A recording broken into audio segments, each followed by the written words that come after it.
Thank you for joining me today. If you like the podcast, please like and share this with other women in your life. You can find out more about SweatNet on sweatnet.com or follow them on Instagram at SweatNet and SweatNet Charlotte. You can follow me personally on Instagram at It's Cel Smart. Stay tuned for the next episode of the SweatNet Be Amazing podcast.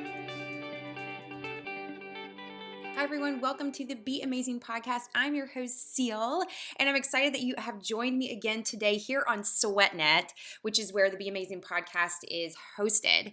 And make sure you go and check them out. They've got all kinds of events and classes.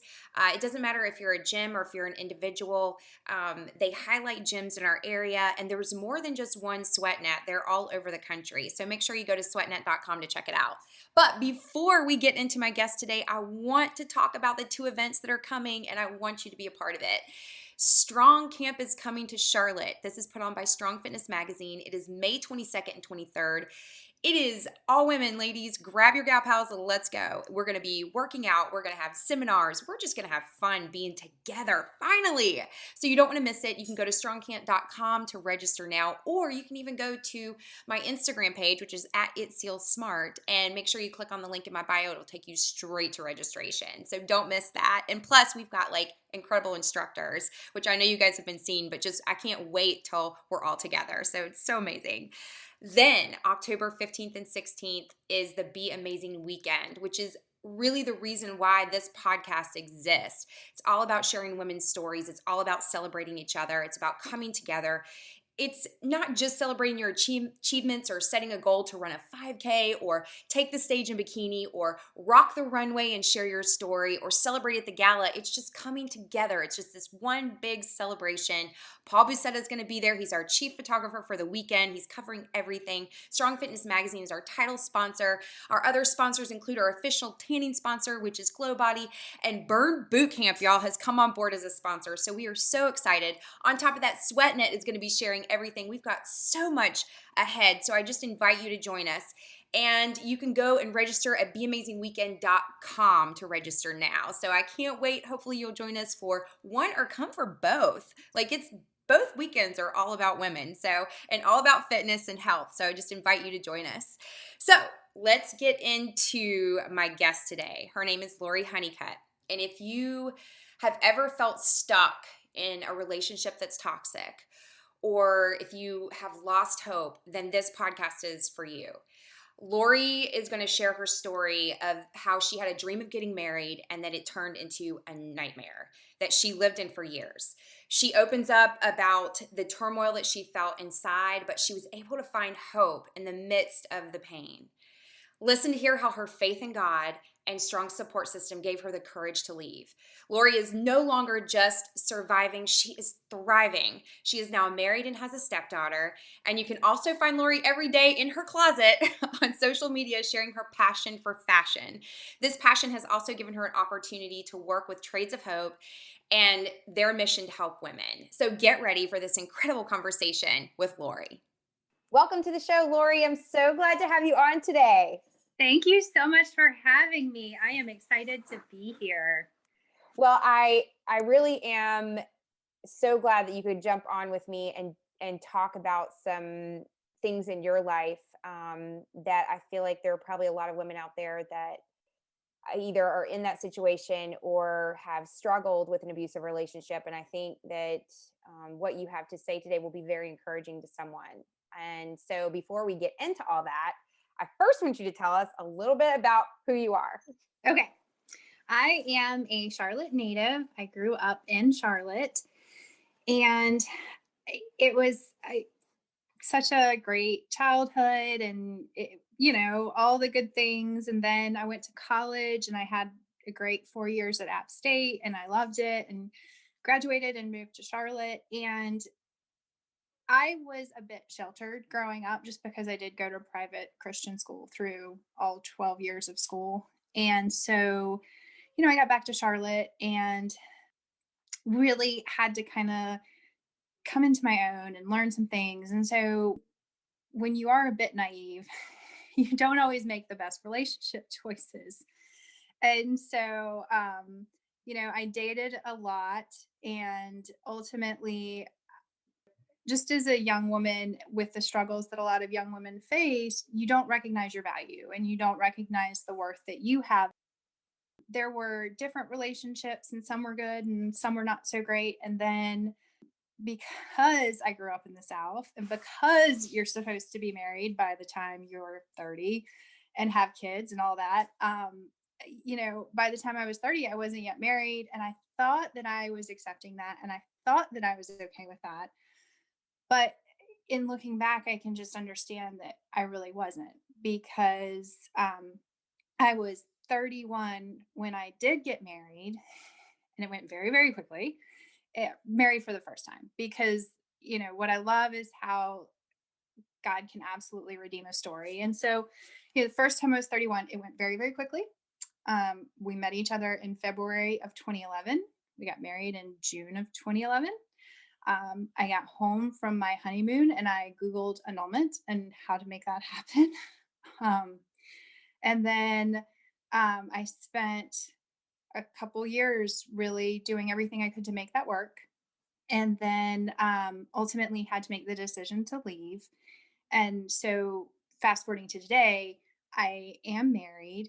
I have a beautiful daughter. She was 7 when we got married. She is now 10. So that's kind of that's a broad picture overview. But I know that there's more into it that we'll get into. Yeah, well, and this is what's so interesting. So first, let's just back up a second. Charlotte native, hello, me too. Yeah, So which is funny because we always it's like, oh, so and so. Oh yeah. it is funny because I think a lot of people in Charlotte who are natives, like we feel like we are kind of a rare, thing because there's so many people that have come here from other places. But when I find somebody that is from Charlotte, I'm like, oh my gosh, yes, Charlottean, let's go. Like, I love that. And then when we went to really small high schools, what's even crazier is when somebody's like, "Oh, I went to this really small little high school that's not even around anymore." And I'm like, "Oh, I know that one." Yes, Christian school. I went to Crown Christian. It doesn't even exist anymore. It's Yeah, not here. right. For those of you who are listening, Crown Christian was originally the Christian school on the grounds of Heritage USA, which was Yep. in Fort Mill. And people don't even know what Heritage USA is or what PTL was, but it was all part of that. I Yep. went to Crown Christian that eventually the school moved off grounds. And then now it doesn't even exist anymore. But yeah, it's funny when you say small Christian school, I'm like, where? Which one were you? So let's kind of take it back a little bit and talk a little bit more detail in your experience because I think that there will be people that can relate to it. So you said that it moved pretty quick when you met your husband, and that Ex or excuse me, ex-husband. Let me back that up. Ex-husband, ex-husband. the ex-husband, and you moved pretty fast with it. You went to look up how to annul immediately after the honeymoon. When did that light go off for you? Like, was it during the honeymoon that you were like, oh my gosh, I made a mistake? Like, what is this? Or was there anything leading up to that that made you question even the day that you walked down the aisle? Like, what kind of went on? Well, in looking back, and you choose to see what you want to see. And when you've decided that, or for me, when I decided that I want something, I'm pretty much full force ahead. And at that point in time, it was very much a time when if I wanted something, I just made it happen. And I would jump feet first and think everything will just figure itself out later. Like, I don't worry about details until I'm in it and then I got to figure it out. And that, for better or for worse, is still, I'm better now than I used to be. That's counseling. But that has always been a part of my personality. And so we met each other, it was actually February 16th of 2011. And in looking back, there was a huge flag from the beginning when I was honest. I was like, yeah, I have a date. We had a date like on a Wednesday night. I had another date the next night. And because I was online dating, I had 2 jobs. That's how you met people. And so there was always dates. And he wigged out about the fact that I had another date. And in looking back now, I'm like, oh, that was a flag. But at the time, to me, it was just super flattering. Oh, here's this guy, and he's really into me after one date. And so it just didn't click with me that that was something I should have maybe paid attention to. And then very quickly met, he had a very young daughter. She was 2, introduced me to her very, very quickly. And then I met his family. And so it was interesting because he knew exactly what he was doing. He was very, very charming. He was, at the time I thought he was good looking, but once you get to know somebody and their personality, looking at him now, it I don't see anything attractive at all. That was February. That was February 16th. I think he proposed like March 16th. Like it was so fast.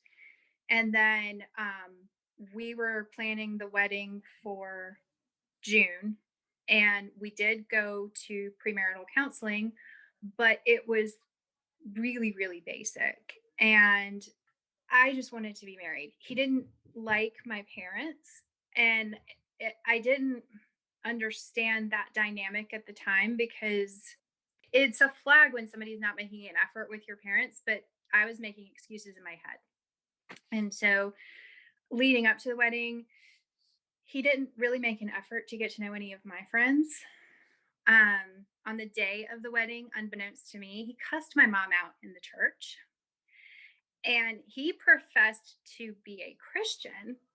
So Christian would be Christ-like, and they just weren't Christ-like behaviors that were being displayed that day. And I didn't know it. I was so in my own little bubble. I was so excited. I had the beautiful dress. I had my friends with me getting ready. And it was just a day that I was so excited about. Another flag, the only people attending the wedding on his side were his parents, his sister and 2 nieces, his grandmother, and my stepdaughter's mom actually did come to the wedding. In conversations later, she said, I really wanted to tell you to run away, but she couldn't because she knew I wouldn't hear it. She knew I was under his spell. She was very aware of his manipulation and his way of doing things. And so um, I was actually the third wife. He had been married. He had been married again. In between being married the first and second time, he had actually had this daughter who was 2 when we got married. He had been married after she was born, and then that had ended very quickly. Another flag, he didn't tell me about the second wife. He had not brought that up until he had to show the divorce certificate when we were going for our marriage license. So I was just at that point. I was like, I have to get married. It's kind of like in Sex in the City when Charlotte is so insistent on getting married. I could so relate to that because for me, it was like, I have to do this. I have to check this off. And therefore, I'm going to ignore and not, it'll all work out. It'll all work out. And I'm an eternal optimist too. So I'm always like, oh, it'll work out. And so the day of the wedding, we get married. We were going to have a very short honeymoon. Like, I think we were going away 2 nights, maybe. And unbeknownst to me, when we left, he had had a whole flask of whiskey or like some kind of liquor that he'd had. So I have no idea what his intoxication level was when we left the church. It didn't register with me. We drove to the mountains and had a honeymoon that was the first night I knew I'd made an enormous mistake. Like he got really upset with me over not shutting a door. I didn't think about it and didn't shut the door, and he just went off on me. And then there was another conversation that we had. My mom really wanted us to come back to the house and open up our wedding gifts because she wanted to see what everybody had given and she wanted to be a part of it. And that was even worse. Like, it was awful. That I think happened the second night. So, both nights he had just completely, I always called it the spiral because it would be something really, really small that would start him off. And then he would just go on and on and on. And it's a scary place to be because you're like, okay, what do I say? What do I do to get this to stop? Like, I'm not a person who ever fights. That's not something I don't like that kind of an environment. And he thrived on debate and fighting and things like that, and that's never been me. And so I would just back, and then I would take it as, oh, I've done something wrong. hadn't done anything wrong. It's just when you're dealing with somebody like that, they will make it your fault. They will turn everything on you. They will tell you that it's all your fault, that I'm drinking because you're doing this. I'm doing this because you're doing that. Like, they never take ownership. And so we got home and I had to go and pick up my dog from my parents' house. And he's carrying the presents out, and my mom is so upset. And I am caught in between the two of them. I was so miserable because my mom's feelings are hurt. Here, we've just had this wedding, and he's just can't get out of there fast enough. And she's aware of what kind of person he is, and I'm moving in with this person. And so that was June of 2011. And the Father's Day weekend, we had another instance where Jack is my dog, and he was getting used to being in this new environment, and had been put up in the kitchen, maybe, I don't remember. And he had these, it sounds so dumb, but they were decorative beads that he had put from the kitchen into the living room, because the house where we lived was really small. And Jack had gotten really freaked out, and he had messed these beads up. And that night, I was terrified. Like, my first time that I went into counseling, we actually talked about this night. So it was from the very, very get go that I knew I was in a not great situation. And as I thought about it, I was like, okay, I can run away and I can find myself back in this situation again, or I can stay, I can work on it, I can do everything I know to do, and then I will just believe that it'll work out. Because in addition to Googling annulment, I was Googling like how to be a better wife, how to do this, how do I need to pray? Like, those were also the things, because for me it was like, okay, I've just finally gotten married.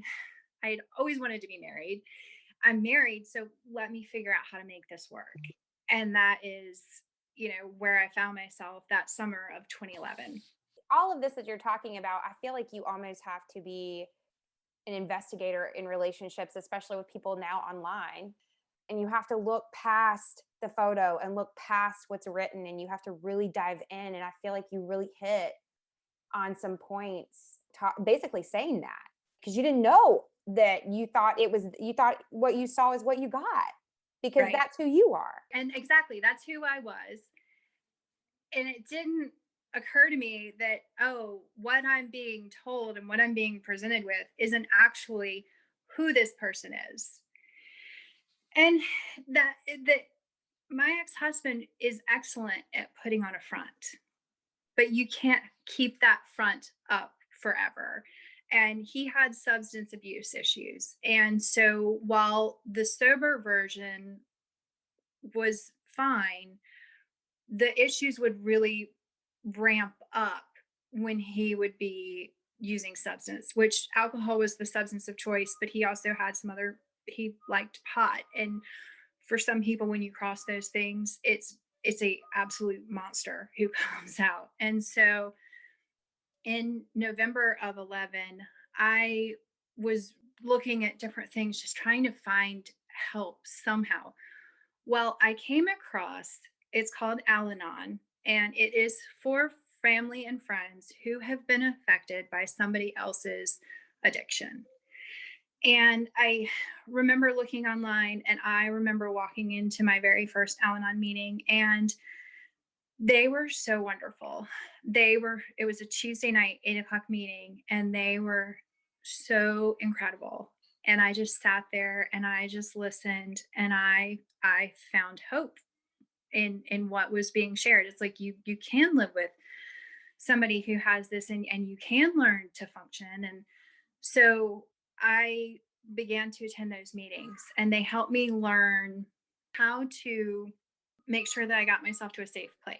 So a lot of times when that spiral would start, I would grab my keys, I would grab my Jack, my dog, and I would get out of the house. And sometimes he would get my keys before I could. Sometimes he would get my phone.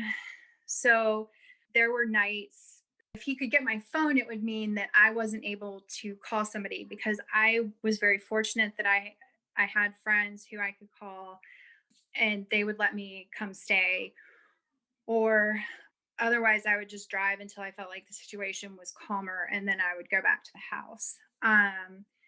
And that was 11. In 12 I left. In March of 12 I left for a couple weeks, and he one wouldn't let me get my things out of the house. Like, I went back to get some things, and he was trying to convince me that he would do better, and he would be better and it would get better. And so ultimately he convinced me to come back. And I had to tell my mom this on her birthday. Like, I had been with my parents, and I'm like, no, I'm going back. I'm going to try and make it work. And I, that was one of the hardest conversations. Like, that was awful. And then I wrote during this time. Like, I would be writing things that were happening, and I would be writing things down. And so I started to really see a clear pattern. When you're dealing with these kind of things and these kind of cycles, you see where something will happen, and then they'll promise to do better, and they'll do everything they can, and you'll get flowers and you'll get jewelry and you'll get these things. Like, that's real. And then they do it again. And then you're back to that start again. And it's like, okay. And so in this time period, I'm starting to see this very, very clear pattern. In 2013, we were good up until like June of 13. And he had a house cleaning business, and things started to really shift in that business. It was not going as well. And so it just, oh wow, that was almost as bad as the start. And at this point I had Alan on, and at this point I was like, okay, I'm going to go to therapy, because I really need to understand how to live. This is hard. And to me though, it was, hey, this is a hard marriage, and everybody always says that marriage is hard. And so I'm like, okay, well, I'm just in an exceptionally hard marriage. I go into counseling, and the counselor, as I'm sharing what's going on, I said, I'm really trying to make this marriage work, and I really want to do everything that I can. And she asked me to take an online quiz. And she said, and when you take this quiz, please take it at work and somewhere where your husband will not have access to your computer. And so I go back to work, because it was actually a lunchtime appointment. And I go back to work, and I go online, and the quiz it was about domestic violence. It was about how dangerous is the situation that you're in. That was the moment. Because I'd had somebody, I have a friend who had said, your situation is domestic violence. And I didn't want to listen to her. I didn't want to hear her. And I was doing everything I could to make this marriage work. Don't tell me that I'm in an abusive situation. And so I take this quiz. And because at this point I had been in Al Anon for almost 2 years, the way that I answered the questions, I was like, well, in Al Anon, I've learned this. In Al Anon, I've learned that. And so I think that the reason that there was never physical violence, there was plenty of other abuse, but not physical violence, was because I would get myself out. And I was able to.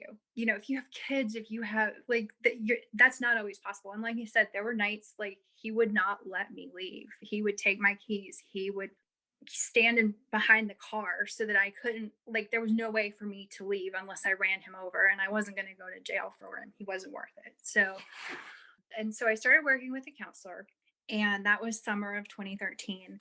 Went on a trip. This was something, even though it always caused issues, because he hated for me to go on trips. He hated for me to do things with my friends, but I always pushed because I really needed that.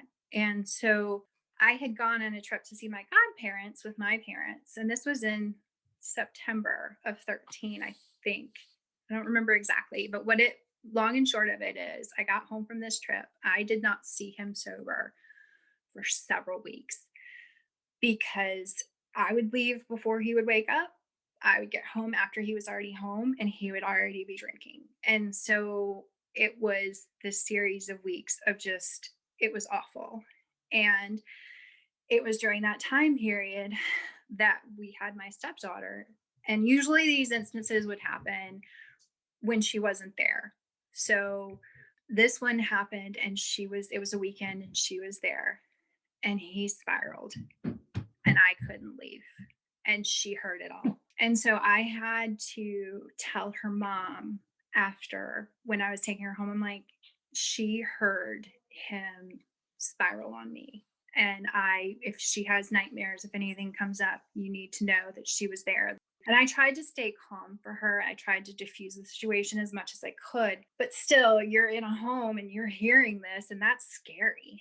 And especially she was about to be 5. So I mean, she would be cognizant of what was happening. And I remember I was also planning her 5th birthday party with her mom, and my ex's mom had also contributed. And so I was putting this whole big princess 5th birthday party together. And it was a time when I just was like, okay, nothing's changing if nothing is changing. And so I have to determine how I'm going to move forward. I got the flu that year for Christmas. I was so sick. And when you're living with somebody who was like he was, it's always about them. And so if somebody's in the house is sick, it doesn't go so well. So, but ultimately, I was able to go to my parents' house for New Year's Day. And the night before, he had just done his usual thing. And so he was in no shape or form to go to my parents' house. And so I remember standing there with my mom on New Year's Day.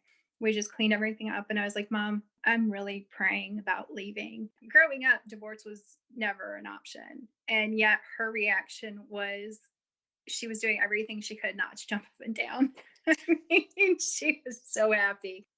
I knew that if I was going to leave, that it was going to have to be where I planned it out very carefully. I think what's important to acknowledge here, and something that you just said that is something that needs to be said and heard, is that there's a level of shame that comes with being in a marriage, and you've been raised in a Christian home, or you've been raised in a home that says divorce is wrong, and that's something that's been your viewpoint the whole time, and then you're in this situation. Did you feel that level of shame? Did you feel that level of like, I got to stay in it no matter what, like I got to stick this out? Like I feel like that's kind of where you were in some of the Oh, your thinking and processing. every bit. Like the fact that I came back researching annulment was because I didn't believe in divorce. And so, it was like, okay, well, if I can get it annulled, and then I was like, but I just got married and this is what I've always wanted. And so I believed that I loved him, and I probably at that point did. So there was that. And I had always been one who was like, love conquers all, regardless. Like, you can love somebody enough. No, you cannot love somebody out of their addiction. And that was something that I really, really had to learn. And yeah, like the shame factor, and that will come up later in how he tried to shame me back. You can grow up and hear that divorce is never an option. But if you find yourself in a toxic situation where you're praying that you die, then that's never okay. You're praying take one of us, I don't care. That's not good. you know. But that's real. Like what you're saying is real. Those are real thoughts, and people really go through that. And the fact that all of a sudden you're standing in the kitchen with your mom and she's like, "Thank God, yes, you need to leave." Like you're like, "But wait a second. This, huh?" So What? yeah, right. So at that moment, did you feel like, "Oh my gosh, should I have said something sooner to my mom?" Or like, what if I had opened up and talked to her about it? Would I have moved faster to take steps out? Like, did that ever cross your mind after she had said that? No, and so I had left back in March of 12, and I knew she had been really upset when I went back at that point. And for me at that point, it was like it hadn't even been a year. And I really at that point wanted to believe that love could conquer all and that we loved each other enough that it would be okay. And something that you do, or something that I did, I was careful in the information that I shared, which I think is important regardless. Like when you're married, you certainly do need to be careful the information that you share with your girlfriends, because if you're always painting your husband as the bad guy, then they're going to be like, oh my gosh, he's such a jerk. Versus you temper that and you're like, oh, he did this, or oh, he's driving me crazy. But like, there's a healthy version of that. But in this particular situation, I had to be so careful and so filtered because I wanted him to be able to have a relationship with people. And so it wasn't so much that maybe I should have opened up sooner, because I knew that I had been taking the steps as far as counseling, as far as Al Anon, as those things had been very, very helpful to me. And so ultimately, even at that point when I said I'm thinking of leaving, it would still be a couple more weeks before I ultimately made the decision of, okay, it's time. I'm free to leave. Okay, so we're at that point where you're free to leave. What was it? What were the moments? What were the steps? Because that's a huge, first of all, that's a huge thing that you did. A huge thing. And it took a lot of bravery. It took a lot of love for yourself. And it even took love for him to take Right. the steps. And so I just want to take that minute to say, like, what an amazing thing, because that's not an easy thing to do. And it's a lot of risk involved with that. What were those steps that you took and what in getting free? As a Christian, I'm a big prayer. I always take things up in prayer. And so I actually prayed for some really specific things. One of those being that he would start going to AA meetings on his own accord, or at least attempt to stop drinking. And initially, he said his New Year's resolution or something like that was going to be that he would stop drinking for a couple days or something. And then he was like, yeah, I changed my mind on that. And that was one. Two was, and I get all splashy when I'm talking about it because, like, this is, I didn't realize it, but I still get like, so, because it is so hard, because this is something that if you're in it, it is tremendously hard. And you feel, even though I had Al Anon and I had counseling, it's still something that you're having to do on your own, and you're having to try and make all the next right steps. And so the second thing was, we had friends who were going to do a small group for marriages, and I reached out to the female friend and said, hey, is there room in y'all's group for two more people? I will never forget. I was sitting outside the office at work that day when she messaged me back, and she was like, oh, I'm really sorry. The group is full. Like, we wanted to cap it at this certain number of people. And that was when God was like, you are free to go. So I made the appointment with the lawyer, because something that I've learned since, I've done training for human trafficking to teach awareness classes. And something that I learned in one of those classes, it was a moment I'll never forget. They talked about the threat, the unspoken threats. And something that they talked about was putting a gun on a table in front of somebody. And that moment had actually happened to me. I don't remember the exact context, but I remember him pulling out that gun and putting it in front of me. And so I knew that he had also made threats if I tried to leave. And he might have thought he was joking, but in hindsight, you never tell somebody that you'll kill them if they leave. You don't ever say that to somebody. And if somebody said that to you, that is not okay, ever. And so I knew I had to, um, I knew I had, everything had to be done and in place. So for somebody who always jumps feet first and doesn't really like details, this was definitely something that I detailed out. Made the appointment with the lawyer. He'd always threatened to take, I had a condo that I had rented out, and he'd always threatened that he would take that from me. So I met with the lawyer to understand exactly what I needed to know. I explained the situation to her. We drafted up the separation agreement, which in North Carolina you don't actually have to have. But I had done it because I was concerned about the things that I had. And I also really wanted to protect my family. So we've had that meeting. He had a cleaning business, and it used to be that his cleaning business's busiest day was a Wednesday. So initially I had put everything in place for a Wednesday. And then in conversation, it came up, and I truly believe this was a God thing. In conversation, it came up that his busy day had switched to a Tuesday. So I was able to shift everything, was able to get a storage unit in place. And so the Tuesday before, I left on February 4th of 2014. The Tuesday before I left, there was that huge ice storm that came through Charlotte. And I remember my car spinning out of control, but didn't T-bone the car that was right there. And I will always believe that was angels who kept my car from hitting that other car, because had I been in an accident that day, I wouldn't have been able to leave the next week. The day that we moved, I got up like it was any other day, got dressed, left the house, drove to my parents' house, wrote a letter, said, I am done. I'm not angry. I'm not upset. I'm just done. Put the key in it. And that's what I put in the mailbox. My parents and family friends and my friend Nicole helped me. There was not a lot of my stuff in the house. He had always been very controlling about everything, like all the decoration, all the stuff that was in the house, very, very controlled.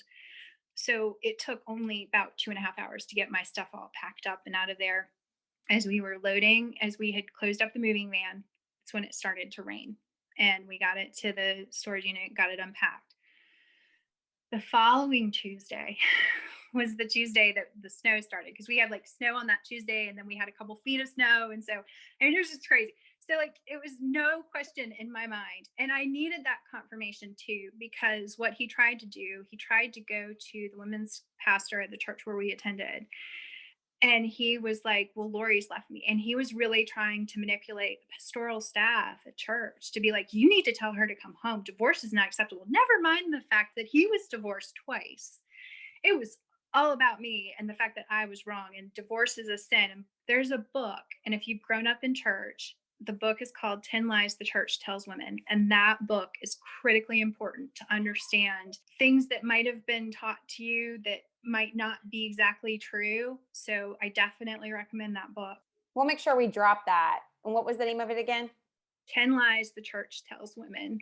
And so I did ultimately agree to counseling. And I'm very, very fortunate that the counselor who was on staff at the church at the time was very familiar with substance abusers. She was very familiar with the type of situation that I was coming out of.